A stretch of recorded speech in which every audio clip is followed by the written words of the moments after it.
Hey guys, welcome to my channel movie collector Hindi. आज हम Axeman movie के first part को एक्सप्लेन करने वाले हैं, जो कि सन 2000 में रिलीज़ हुआ था।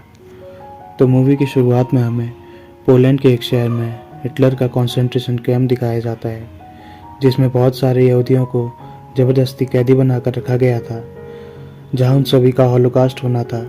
तभी इन्हीं कैदियों में से हम एक बच्चे को उसके माता पिता के साथ देखते हैं, जिसे हिटलर के सैनिक उसके माता पिता से अलग कर देते हैं। लेकिन वो बच्चा अपने माँ बाप के यहाँ जाने के लिए अपनी पूरी ताकत लगाता है और काफ़ी ज़ोर ज़बरदस्ती करने लगता है, जिस कारण वहाँ लगे लोहे के दरवाजे उसकी तरफ खींचने लगते हैं। तभी एक सैनिक आता है और बंदूक की बट से उसके मुंह में मारता है और वह वहीं बेहोश हो जाता है। इस सीन से हमें पता चलता है कि यह लड़का ही मैग्नेटो एरिक है, जो कि इस मूवी का मेन विलन है, और इसके पास मेटल की चीज़ों को कंट्रोल करने की और मैग्नेटिक फील्ड को जनरेट करने की पावर्स हैं। तभी हम एक लड़की को उसके बॉयफ्रेंड के साथ देखते हैं। वो दोनों एक दूसरे को किस कर रहे होते हैं। तभी हम देखते हैं वो लड़की किस करते करते उस लड़के की सारी एनर्जी अपने अंदर खींचने लगती है, जिससे वो लड़का सफोकेट होता है और बेहोश हो जाता है, और वो लड़की चिल्लाकर वहाँ से भाग जाती है। तभी दूसरी तरफ हमें एक मीटिंग दिखाई जाती है, जो कि इंसानों और म्यूटेंट्स के कोएग्जिस्टेंस को लेकर हो रही थी, जिसमें म्यूटेंट्स की तरफ से डॉक्टर जीन और इंसानों की तरफ से यूएस सीनेटर डॉक्टर कैली अपनी बातें रखते हैं। डॉक्टर जीन कहती है कि म्यूटेंट्स भी इंसानों के साथ मिलकर रह सकते हैं अगर हम एक दूसरे को बराबर समझें तो। यह सुनकर सीनेटर कहता है कि म्यूटेंट्स बहुत पावरफुल हैं, इनके पास तरह तरह की शक्तियाँ हैं, यहाँ तक कि ये हमारे दिमाग को भी कंट्रोल कर सकते हैं, इसलिए हम इनके साथ नहीं रह सकते। ये तो सिर्फ हमारे लिए सिर्फ एक खतरा है। और यह मीटिंग यहीं पर ख़त्म हो जाती है। तभी हम उस मीटिंग में चार्ल्स को देखते हैं, जो कि एक बहुत पावरफुल म्यूटेंट है और उसके पास दिमाग को कंट्रोल करने की शक्तियाँ हैं। दूसरी तरफ हम एरिक को देखते हैं, जो कि उस मीटिंग में आया हुआ था। चार्ल्स मैग्नेटो को देखता है और उसके पीछे जाता है और उससे पूछता है कि तुम यहाँ क्या कर रहे हो। मैग्नेटो उससे कहता है कि लड़ाई शुरू हो चुकी है, तुम मेरे रास्ते में मत आना, और वह उससे यह भी कहता है कि म्यूटेंट्स ही आज का भविष्य हैं। तभी हम एक ट्रक से उसी लड़की को उतरते हुए देखते हैं, जो कि अपने घर से भाग के काफ़ी दूर आ चुकी थी। तभी वो एक बार में जाती है जहाँ केज फाइट चल रही होती है, और लोगन नाम का आदमी फाइट को जीत जाता है। तभी लोगन बार वाले से बियर मांगता है और उस लड़की के बगल में बैठकर पीने लगता है। तभी वह एक दूसरा आदमी आकर लोगन से पूछता है कि तू कौन है और मैं तेरी सच्चाई जानता हूँ, और उसे धमकाने लगता है और उस पर अटैक करता है। लेकिन लोगन उसे अपने हाथों के ब्लेड से दिखाकर उसे वहाँ से भगा देता है और खुद भी वहाँ से चला जाता है। थोड़ी दूर जाने के बाद वह देखता है कि उसके ट्रक में कोई छुपा हुआ है। वो अपने ट्रक को रोकता है और देखता है कि वही लड़की जो बार में थी उसके ट्रक में छुपी हुई है। वो उसे जाने के लिए कहता है और उसे अपने ट्रक से उतार देता है, लेकिन थोड़ी दूर जाने के बाद उसे भी अपने ट्रक में बिठा लेता है। वो लड़की लोगन से कुछ खाने के लिए मांगती है और उसे बताती है कि उसका नाम रूक है। रूक उसे बताती है कि जब भी वह किसी को टच करती है तो उसे कुछ न कुछ नुकसान पहुंचता है। और वो दोनों बात करते हुए आगे जा रहे होते हैं कि तभी लोगन के ट्रक के आगे एक बड़ा सा पेड़ गिरता है और वह गाड़ी से बाहर गिर जाता है। कुछ देर बाद उसे होश आता है तो उसे पता चलता है कि उन पर अटैक हुआ है और वह अलर्ट हो जाता है। तभी सेबरटूथ नाम का म्यूटेंट, जो कि मैग्नेटो के लिए काम करता है, लोगन पे हमला कर देता है। लेकिन चार्ल्स यह सब पहले से ही जान लेता है और वह लोगन और रूक को बचाने के लिए स्ट्रॉम और स्काउट नाम के 2 म्यूटेंट्स को भेज देता है, और वो दोनों रूक को और लोगन को बचा लेते हैं। स्ट्रॉम के पास वेदर को कंट्रोल करने की पावर्स हैं और स्काउट अपनी आंखों से लेजर को शूट करता है। तभी हम देखते हैं सेबरटूथ मैग्नेटो के पास जाता है और उससे कहता है कि वो दोनों बचकर निकल गए। वहीं दूसरी तरफ डॉक्टर जीन लोगन का ट्रीटमेंट कर रही होती है। तभी अचानक लोगन को होश आता है और वो वहाँ से भागने लगता है, लेकिन भागते वक्त उसे अपने दिमाग में कुछ आवाज़ें सुनाई देती हैं, जो कि चार्ल्स की थी, क्योंकि चार्ल्स के पास दिमाग को कंट्रोल करने की पावर्स हैं और वह माइंड टेलीपैथी के जरिए अपनी लोगों से बात भी कर सकता है। और लोगन भागते भागते चार्ल्स के पास ही पहुंच जाता है और उससे पूछता है कि मैं कहाँ पर हूँ। तभी चार्ल्स उससे कहता है कि तुम मेरी फैसिलिटी में हो, जहाँ पर तुम्हारा इलाज चल रहा है। लोगन उससे पूछता है कि क्या रूक ठीक है। चार्ल्स कहता है हाँ, वह ठीक है। चार्ल्स कहता है कि तुम पर मैग्नेटो ने हमला करवाया था। तो लोगन कहता है कि मैं तो उसे जानता भी नहीं, तो फिर वह मुझ पर क्यों हमला करवाएगा।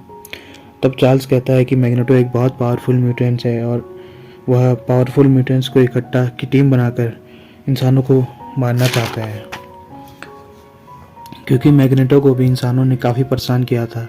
जब वह छोटा था उसे उसके माँ बाप से अलग कर दिया गया था, जिस कारण उसके मन में सबके प्रति गुस्सा, नफरत, बदला, बस यही सब भर गया था। यह सब जानकर भी लोगन को चार्ल्स पर भरोसा नहीं होता और वो वहाँ से जाने लगता है। तब चार्ल्स कहता है कि लोगन तुम्हें अपने आप से भागते भागते 15 साल हो चुके हैं और कब तक भागोगे। यह सुनकर लोगन मान जाता है और चार्ल्स उसे बताता है कि म्यूटेंट्स को अपनी फैसिलिटी में एजुकेशन, शेल्टर, फूड और भी बहुत सारी फैसिलिटी प्रोवाइड कराता है और उन्हें दुनिया के खतरों से बचाता है। और चार्ल्स कहता है कि हम लोग जो भी सब यहाँ रह रहे हैं, हम सब एक टीम है और हम सब खुद को एक्समैन कहते हैं। चार्ल्स कहता है कि वह मैग्नेटो से बचपन में मिला था और इस दुनिया के कारण ही वो ऐसा बन गया है। चार्ल्स लोगन से कहता है कि वह 48 घंटे में पता लगा लेगा कि मैग्नेटो ने उस पर क्यों हमला करवाया था।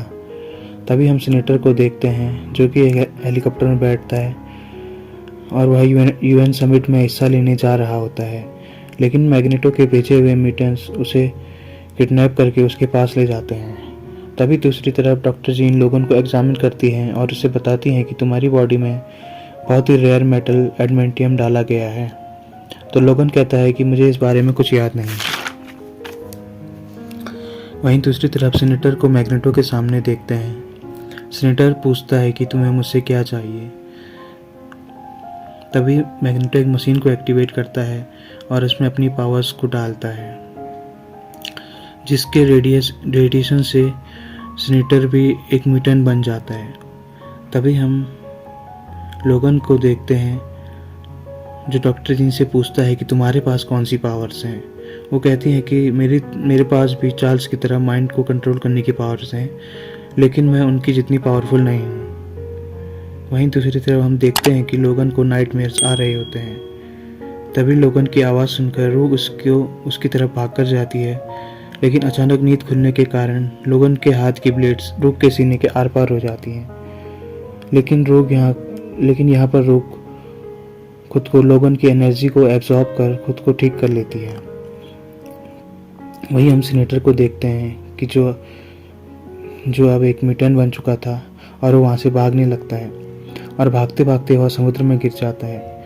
अगली सुबह जब सीनेटर बीच में पहुँचता है तो वह देखता है उसका शरीर पानी में रहने वाले जानवरों की तरह हो चुका है। वहीं दूसरी तरफ हम रूह को एक लड़के के साथ देखते हैं और वह उससे कहता है कि प्रोफेसर चार्ल्स तुमसे नाराज़ हैं और न जाने तुम्हारे साथ क्या क्या करेंगे, इसलिए तुम यहाँ से भाग जाओ। यह सुनकर रूह डर जाती है और वह यहाँ से चली जाती है। लेकिन हम देखते हैं कि वह कोई स्टूडेंट नहीं बल्कि मैग्नेटो की भेजी हुई एक म्यूटेंट है जिसका नाम मिस्टिक है और वह रूप बदलने में माहिर है।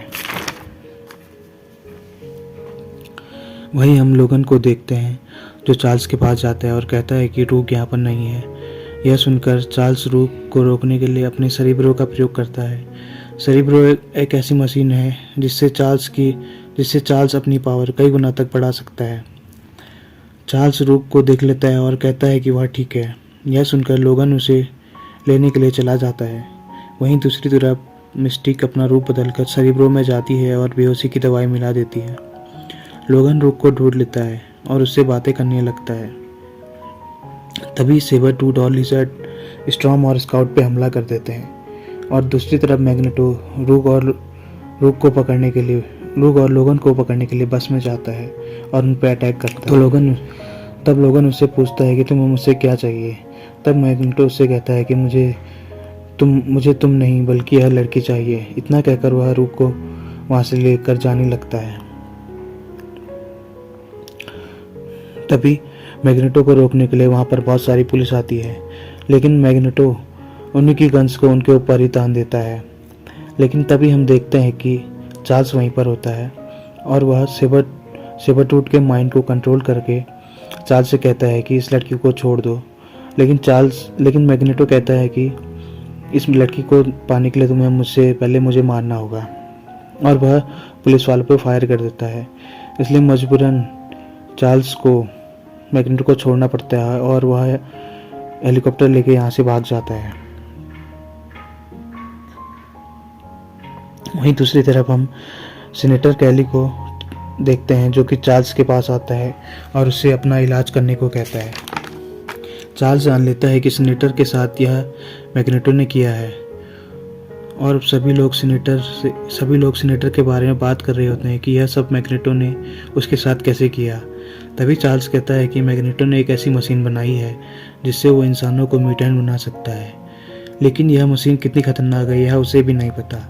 इसी वजह से उसे रूक की ज़रूरत है ताकि वह अपनी सारी एनर्जी रूक में ट्रांसफ़र कर सके और फिर उस मशीन की मदद से रेडिएशन को कई गुना बढ़ाकर काफ़ी सारे इंसानों को मार सके। वहीं दूसरी तरफ हम सीनेटर को स्टॉर्म से बात करते हुए देखते हैं, लेकिन सीनेटर देखते ही देखते पानी के बुलबुले की तरफ फूट जाता है और मर जाता है।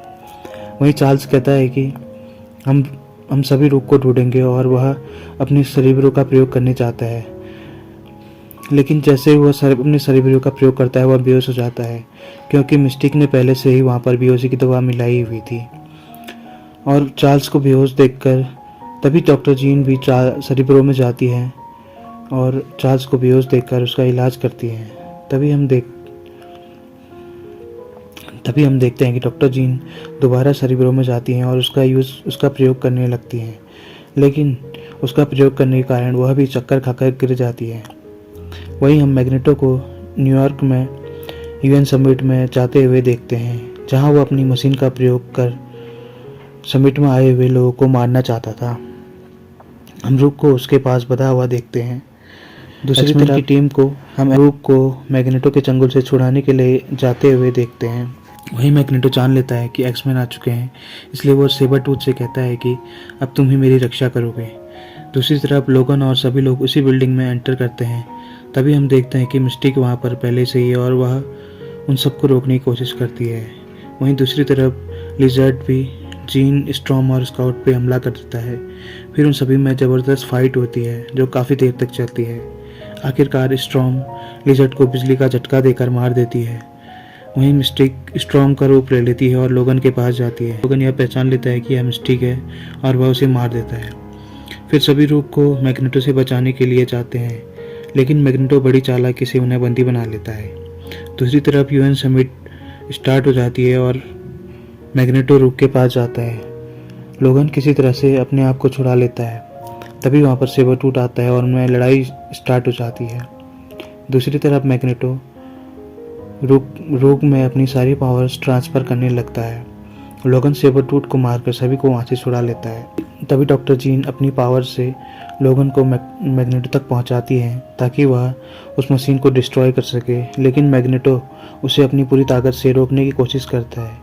तभी स्काउट लेजर से मैग्नेटो पे हमला करता है और लोगन उस मशीन को नष्ट कर देता है। उस मशीन के रेडिएशन के कारण रूक बेहोश हो जाती है, यहाँ तक कि उसके सर के कुछ बाल भी सफ़ेद हो जाते हैं। लेकिन लोगन उसे अपनी शरीर की एनर्जी देकर उसे बचा लेता है, लेकिन इस कारण लोगन वहाँ खुद बेहोश हो जाता है।